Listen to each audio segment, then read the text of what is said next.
144 ఏళ్ళకు ఒక్కసారి వచ్చే మహాకుంభమేళాకి వెళ్ళి మునకేద్దాం అనుకుంటున్న వాళ్ళందరికీ ప్రభుత్వం చెప్తున్న మాట ఏంటంటే, మీ మునక సంగతి తర్వాత, కష్టాల్లో ఉన్న ఎయిర్లైన్స్ని ముందు తేల్చండి అన్నట్టుంది. వారణాసికి వెళ్ళే ఏ ఫ్లైట్ అయినా మినిమం 30,000 to 40,000 ఛార్జ్ చేస్తున్నారు. ఇదే ఇండియాలో సెంట్రల్ గవర్నమెంట్ తరపున, వివిధ రాష్ట్రాల తరపున వేరే మతస్థులు వేరే దేశాల్లో ఉన్న వాళ్ళ స్పిరిచువల్ ప్లేసెస్కి వెళ్ళి రావడానికి రకరకాల సబ్సిడీలు, ప్యాకేజీలతో పథకాలు ఉన్నాయి. హిందువుల కోసం ఇలాంటి పథకం ఒకటి పెట్టి మహాకుంభమేళాకు పంపించండి అని ఎవ్వరు అడగట్లేదు. అని అట్లీస్ట్ మా భక్తిని క్యాష్ చేసుకుందాం అనుకుంటున్నా ఎయిర్లైన్స్పై కంట్రోల్ తీసుకురావాలని అనిపించలేదా? పోనీ కావాల్సినన్ని ట్రైన్లు వేయగలిగారా?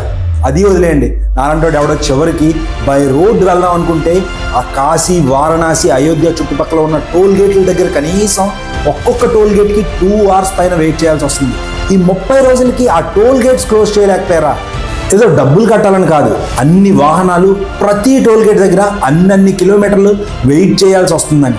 హిందువుల ఓట్లపై పెట్టిన శ్రద్ధలో 1% అయినా సరే హిందూ పండుగలు, హిందువుల మనోభావాలు, హిందువుల సాంప్రదాయాల మీద పెడితే ఈ గవర్నమెంట్స్ బాగుంటుందనే ఒక చిన్న ఆశతో ఈ వీడియో.